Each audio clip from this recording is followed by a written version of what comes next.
போன எபிசோட்ல சமாதான தூதுக்கு வந்த கிருஷ்ணரையே துரியோதனனும் துச்சாதனனும் சேர்ந்து சங்கிலியால கட்டி சிறைப்பிடிக்க முயற்சி பண்ணாங்க. இப்படி வரை இங்க பிடிச்சு வச்சோம் அப்படின்னா பாண்டவர்கள் நம்ம வழிக்கு வந்துருவாங்க அப்படின்னு முட்டாள்தனமான முடிவை துரியோதனன் எடுக்க கோவப்பட்ட கிருஷ்ணரோ தன்னோட விஸ்வரூபத்தை எடுத்தாரு. கண் தெரியாத திருதராஷ்டிரனுக்கு பார்வை கொடுத்து அவரையுமே அவரோட விஸ்வரூபத்தை பார்க்க வச்சாரு. அப்புறம் சாந்தமடைஞ்சு திரும்ப மனுஷ உருவத்துக்கு வந்து இனி நான் இங்க பேச எதுவும் இல்லை அப்படின்னு கோபமா அங்க இருந்து கிளம்பினாரு. போறப்ப யாருமே எதிர்பார்க்காத மாதிரி கர்ணனை தன்னோட தேர்ல ஏத்திக்கிட்டு இப்ப போறாரு. இதுக்கடுத்து என்ன நடந்துச்சு அப்படின்றத பார்ப்போம். கதை தொடருது.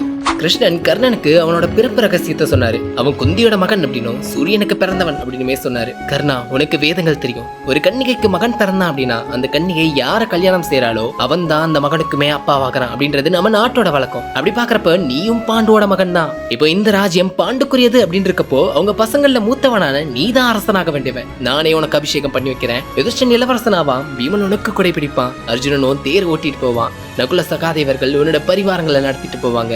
நானுமே உன் பின்னாடியே வருவேன். இது வரைக்கும் பாண்டவர்கள் 5 பேரை 5 காலங்கள்ல சேர்ந்து வாழ்ற திரௌபதி 6வது காலத்துல வந்து சேர்வா. இது எல்லாத்துக்கும் ஒத்துக்கிட்டு ஒரு தாயான குந்தி மனசை குளிரவை அப்படின்னு கிருஷ்ணன் சொல்ல, கர்ணனோ சூரியன் மூலமா என்ன பெத்த குந்தி என்ன ஆத்துல விட்டதுக்கு அப்புறம் அதிரதன் அப்படின்ற தேரொட்டி தான் என்னை எடுத்துட்டு வீட்டுக்கு போனாரு. அங்க ராதை என்ன கையில ஏந்தினப்போ என் மேல அவங்களுக்கு இருந்த அன்பால அதிசயமா அவங்களுக்கு பால் சுரந்துச்சான். என்ன அவங்களோட பிள்ளையா அவங்க 2 பேருமே சீராட்டி வளர்த்தாங்க. தர்மத்தை மதிக்கிறனா அவங்கள உதறி விட்டு வர முடியுமா? எனக்கு பேர் வச்சதுல இருந்து கல்யாணம் பண்ணது வரைக்கும் எல்லாமே அவங்கதான். ஆனா இப்ப பயந்தோ பொருளுக்கும் பதவிக்கும் ஆசைப்பட்டோ ஏன் பூமி ஆளணும்னு வாய்ப்பு கிடைக்குது அப்படின்னு நினைச்சு கூட அவங்களோட உறவை வெட்டிட்டு நான் போக நினைக்கல.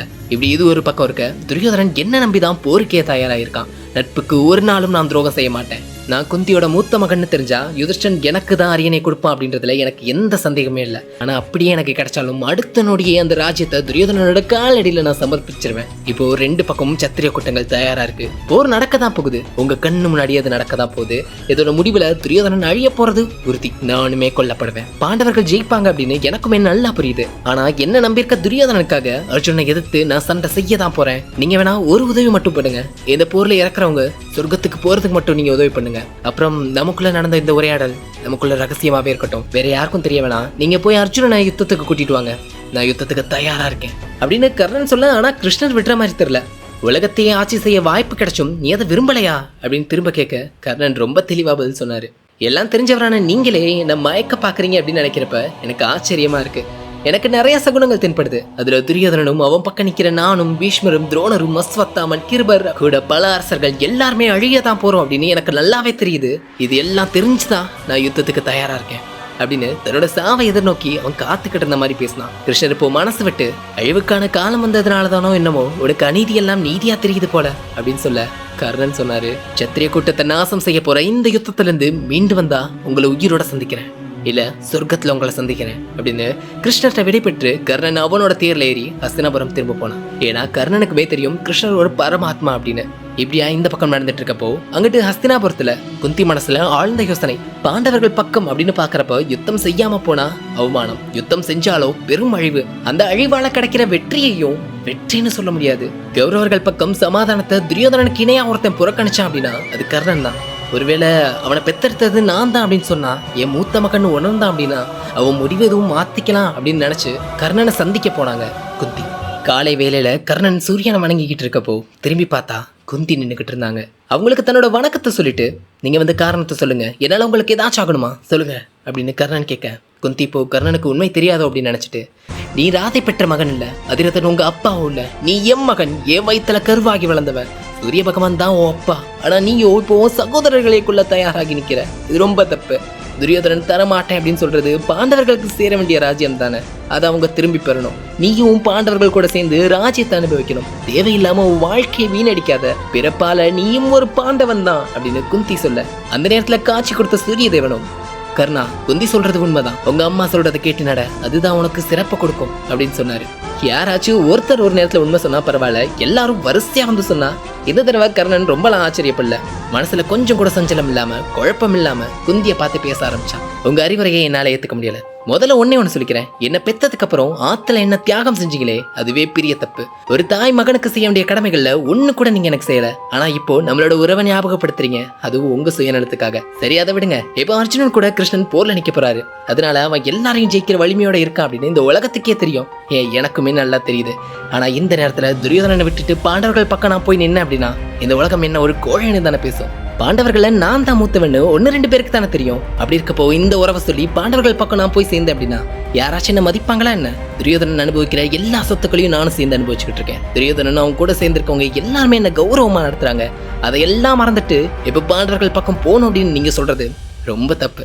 எந்த மனுஷங்க தங்களோட காரியம் நிறைவேற வரைக்கும் மட்டும் நட்பு பாராட்டிட்டு திரும்ப உபகாரம் செய்ய வேண்டிய நேரத்துல தங்களோட நட்பு மறைஞ்சு போறாங்களோ அவங்க இந்த உலகத்துல இல்ல எந்த உலகத்திலயுமே நல்ல கதி அடைய மாட்டாங்க. இதை நான் சொல்லல, சாஸ்திரங்கள் தான் சொல்லுது. அந்த மாதிரி துரியோதனனுக்கு நான் கடன் பட்டிருக்கேன். என்ன நம்பிதான் அவங்க இப்ப இருக்காங்க. இப்போ என்னோட செஞ்சோற்று கடனை தீர்க்க வேண்டிய காலம் இது. அதனால அவனுக்கு துரோகம் செய்ய ஒரு காலம் நான் நினைக்க மாட்டேன். அவ்வளவு பெரிய பாவத்தையும் நான் செய்ய மாட்டேன். ஆனா ஒண்ணு மட்டும் உறுதி அவங்க கிட்ட நான் சொல்லிக்கிறேன். அர்ஜுனனை தவிர மத்த 4 பாண்டவர்களை நான் கொல்ல போறதே கிடையாது. அர்ஜுனன் கூட போர் செய்யறது மட்டும்தான் நான் முக்கியமா நினைக்கிறேன். ஏன்னா அவனை ஜெயிச்சாதான் என் வீரம் நிலைச்சு நிற்கும். ஒருவேளை நான் செத்துட்டா கூட வீர மரணம் தான் அடைவேன்.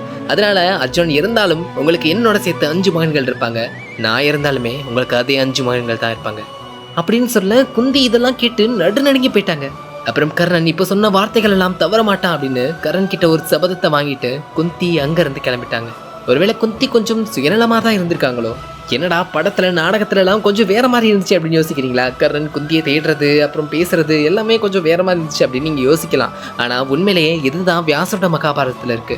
கர்ணனுக்கு அவனோட வீரத்துல அவனுக்கு இருந்த செருக்கு, அதாவது நான் தான் அப்படின்ற எண்ணமும் அர்ஜுனன் மேல இருந்த பொறாமையும் இல்லாம இருந்துச்சுன்னா மகாபாரதத்திலே ஒரு மிகச்சிறந்த கதாபாத்திரமா கர்ணன் தான் இருந்திருப்பான். அப்புறம் சமாதான தூது தோல்வி அடைஞ்ச விஷயத்த கிருஷ்ணர் பாண்டவர்கள் கிட்ட சொன்னாரு. அங்க சபையில நடந்த மத்த விஷயங்களையுமே சொன்னாரு. விதுரன் பீஷ்மரை பார்த்து இந்த ராஜ்யத்தை கொஞ்சம் கொஞ்சமா பார்த்து செதுக்கி வச்சிருந்தீங்க இத்தனை வருஷ காலங்களா. நீங்க வகுத்த சட்ட திட்டங்களை தான் நாங்க பின்பற்றுறோம். ஆனா இப்போ உங்க கண்ணு முன்னாடியே இந்த ஹஸ்தினாபுரம் அழிய போகுது. ஆனா நீங்களோ இப்ப அமைதியா இருக்கீங்க. இது ரொம்ப தப்பு. துரியோதனனை பிடிச்சு சிறையில வைங்க. பாண்டவர்களுக்கு அவங்களோட பங்கு கொடுங்க. இல்லையா வாங்க நீங்க நான் திருதராஷ்டிரன் நம்ம 3 பேரும் காட்டுக்கு போய் வனவாசம் பண்ண போயிருவோம் அப்படின்னு சொல்ல காந்தாரி இப்போ துரியோதனனுக்கு அறிவுரை சொன்னாங்க. ராஜ்யம் பாண்டுவோடதுதான் அப்படின்னும் திருதராஷ்டிரன் தற்காலிக அரசனாதான் இருந்தாரு அப்படின்னும் அதனால இப்போ ராஜ்யத்தை பாண்டவர்கள் கிட்ட கொடுக்கறது தான் நல்லது அப்படின்னுமே சொன்னாங்க. திருதராஷ்டிரனுமே அதுதான் வலியுறுத்தி பேசினாரு. ஆனா துரியோதனன் எங்க இதெல்லாம் கேட்க போறான்? துரியோதனன் கேட்கவே இல்லை. எப்பாடே இன்னும் எத்தனை பேர் தான் அறிவுரை சொல்றது? அவங்க சொன்னாங்க இவங்க சொன்னாங்க அப்படின்னு சொல்லி எனக்கே வாய் வெடிக்குதுங்க. ஆனா துரியோதனன் கேட்கிறதாவே இல்ல. துரியோதனன் கோபமா சமாதானத்தை ஏத்துக்காம சபையை விட்டு கிளம்பி போனான். அவனுக்கு ஆதரவா அங்க வந்திருந்த அரசர்களை பார்த்து இதுதான் நல்ல நேரம், யுத்தத்துக்கு தயாராகும் அப்படின்னு சொல்ல அவன் பின்னாடியே எல்லாருமே நடந்து போனாங்க அப்படின்னு கிருஷ்ணர் சொல்ல யுத்தத்தை தவிர இனி வேற வழி இல்ல அப்படின்னு பாண்டவர்களுமே முடிவெடுத்தாங்க. யுதிஷ்டனுக்கு கொஞ்சம் தயக்கமா தான் இருந்துச்சு. ஆனா யுத்தம் தான் சத்திரிய தர்மம் அப்படின்னு கிருஷ்ணர் சொன்னதுக்கு அப்புறம் இப்போ யுத்தம் உறுதியாச்சு. இதுக்கப்புறம் என்ன நடந்துச்சு? யுதிஷ்டன் துரியோதனன் படைகளை எப்படி எல்லாம் கொண்டு வந்தாங்க, மறுபடியும் பீஷ்மர் கர்ணனுக்கு ஏற்பட்ட தகராறு அப்படின்னு எல்லாத்தையும் சுவாரஸ்யமான விஷயங்கள் நிறைஞ்ச எல்லா கதைகளையும் அடுத்த எபிசோட்ல நம்ம பார்ப்போம். எல்லாரும் யுத்தத்துக்கு தயாராகுங்க. தொடரும் மகாபாரதம்.